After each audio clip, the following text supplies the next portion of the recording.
Hello crafty friends, let's decorate some index cards. I'm going to be using inks. This is the color tea dye. It's a distress oxide spray by Holtz, but you don't have to use inks. You can use watercolor or even watered down acrylics. I apply the color to an acrylic block and then I spray some water and then I just take the card face and I smoosh it onto the acrylic block so it can pick up the color. The next color is crushed corduroy and I'm going to apply this one while the tea dye color is still wet. I will do the same smooshing technique.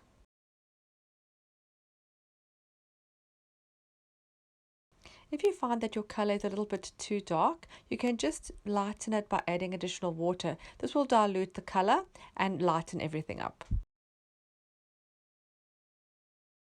These index cards I'm creating are going to be created in layers and I'll make sure to dry well between each layer. The next color is Vintage Photo. Now this one I don't have in a spray, I only have it in an ink pad, but that's okay, we can still use it. I just press the ink pad onto the acrylic block, spray water, and you have a liquid form that you can use.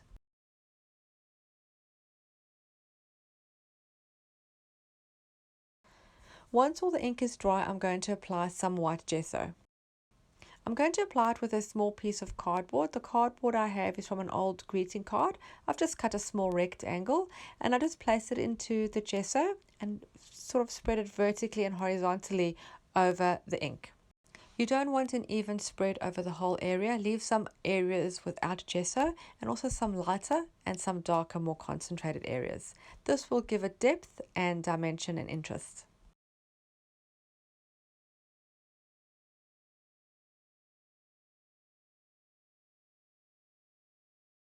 I'm going to add a touch of green and I have Oxide spray again in cracked pistachio and twisted citron, and I'm going to add these at the same time, just a few drops directly onto the card, and then I'm going to add water and just let it move around on the paper.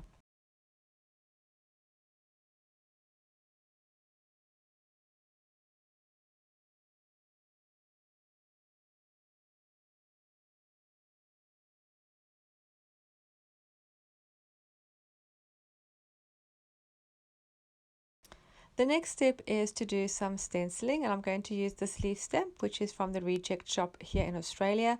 Before I do that though, I'm just going to do some stamping with some black ink and my script stamp just randomly here and there on the cards.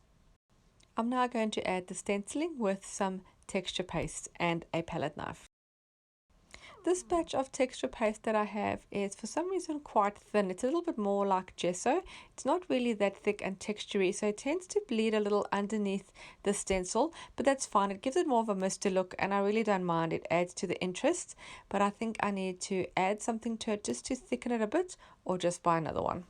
I would love if you subscribed to my channel. Also hit the little bell so you're notified every time I upload new content. If you're enjoying this video, do give it a thumbs up and also leave me a comment if you like. I may not reply straight away, but I do read every single one. I'm going to add some white splatter using the Dilutions ink spray. The color is white linen.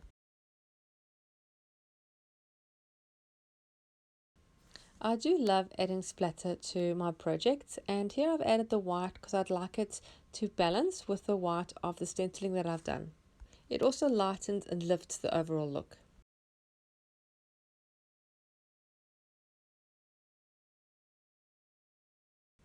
As I'm making these as index cards, I need to add some sort of tab.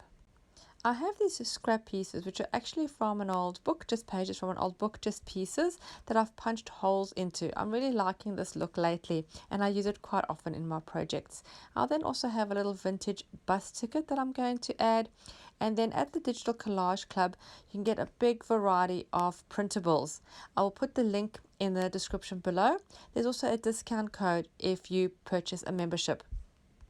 I'm liking these numbers, so I'm just going to cut these out and just see where I'm going to place them.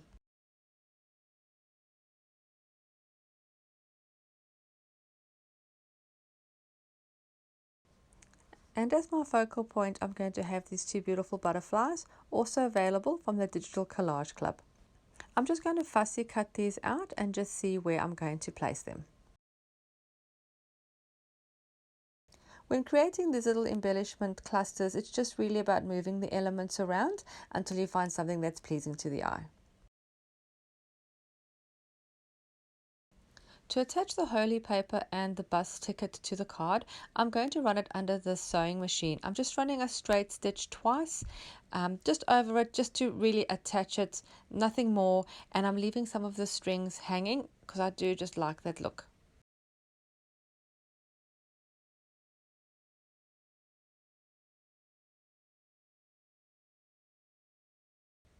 I will then attach the butterflies with some hot glue. You could also use craft glue or double-sided tape.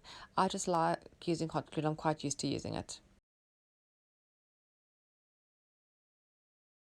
I've decided to place the numbers just down the side of the card, not as part of the little cluster.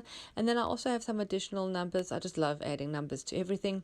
These are from an old raffle ticket that I have. I'm just cutting the number out and I'm going to stick that down too.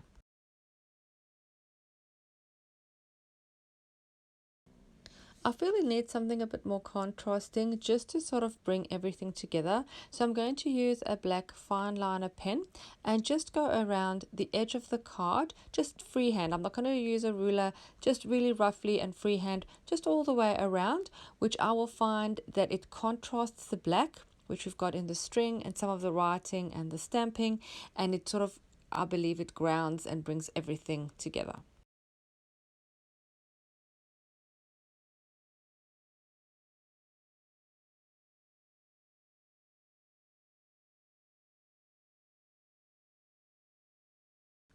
Thank you so much for watching my video. I really hope you enjoyed it and that you were inspired to create your own index cards.